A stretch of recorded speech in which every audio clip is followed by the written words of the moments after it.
Max took a deep breath, his gaze distant. I've spent so much time trying to bury my pain, He confessed. When I lost my brother, I felt this darkness creeping in, like a weight I couldn't shake.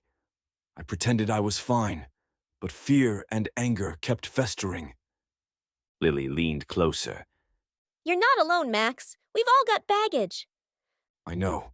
He nodded, a hint of vulnerability emerging. But what if this journey isn't just about fighting Lucian? What if it's about confronting our own shadows? Only then can we truly find the light. Flick felt a shiver run through him, realizing the truth in Max's words. As the fire crackled, Flick pulled out a worn blanket, spreading it on the ground. We should get some rest, he said, glancing at the distant tree line. Max smirked. Before we sleep, how about a scary story? Lily rolled her eyes but grinned. You're such a dork, but go ahead. Max leaned in closer to the fire. There's a town just beyond those woods, forgotten by time. They say the folks there made a deal with shadows to protect their land. But when the shadows claimed their souls, the town fell silent. Now, on moonless nights, you can hear their whispers begging for release. Lily shivered. What happened to them? No one knows. Max continued, his voice low.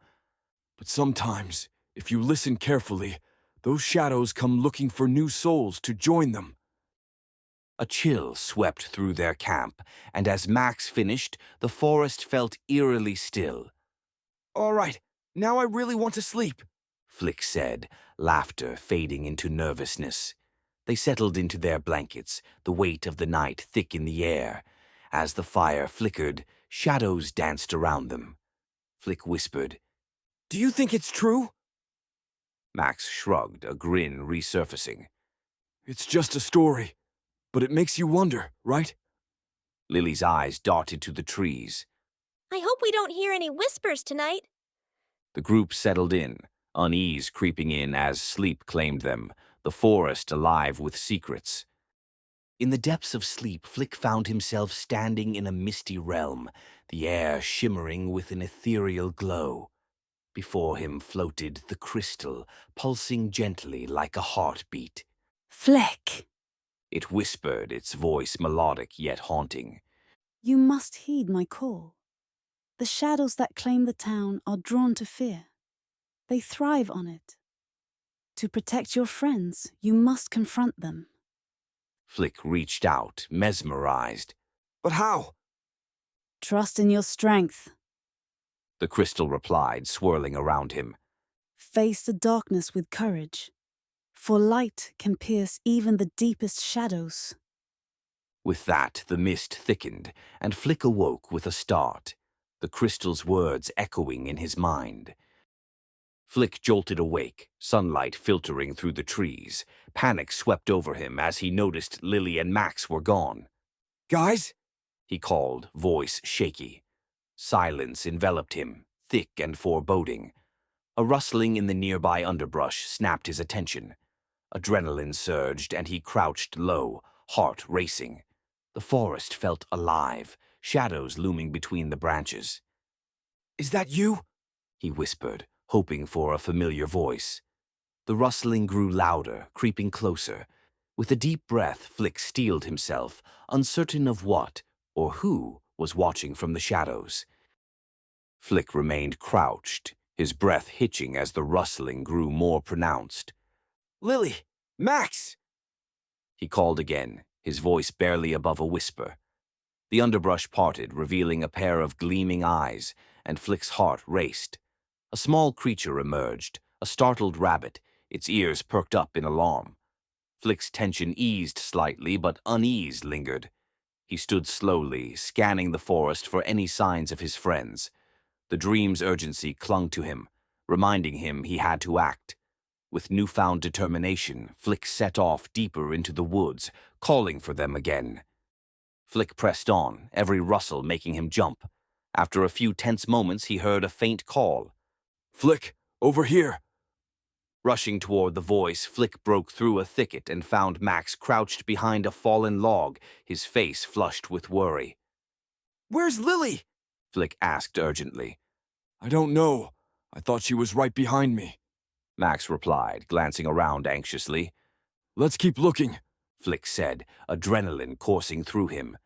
Together they forged ahead, hearts pounding, determined to find their friend.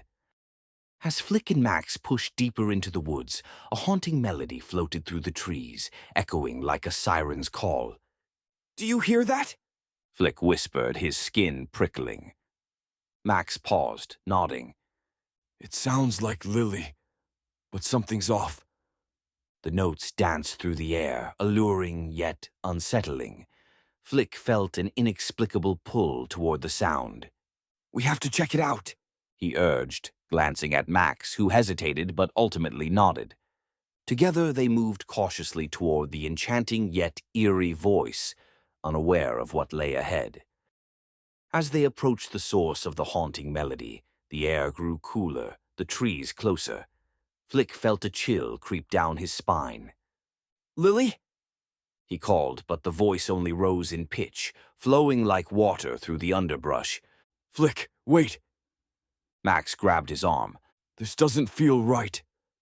Before Flick could respond, a figure emerged from the shadows, a woman in a flowing gown, her eyes glinting like stars. Come closer, She sang, her voice wrapping around them like a spell. Flick's heart raced. No, it's not her, he shouted, pulling Max back. The woman's song faded into an eerie silence, but her eyes remained fixed on them, drawing them in with an intensity that felt almost alive. Flick's breath quickened as he instinctively stepped back.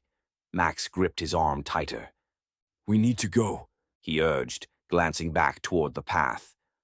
But the shadow woman did not move or speak. She simply stared, an inscrutable expression in her eyes.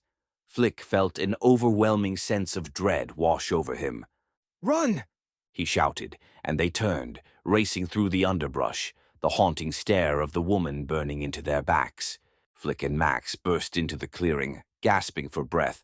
They didn't stop until they were safely out of sight. Did you see her eyes? Max panted, still shaken. Flick nodded, his heart racing. I dreamed about her last night, about that crystal from your story, the one that's supposed to protect the town. In my dream, it glowed, but it was shrouded in shadows. I think she's connected to it somehow. Flick continued, urgency creeping into his voice. We have to find that crystal. It might be the key to stopping whatever she is. Max's eyes widened. Then let's find it before it's too late.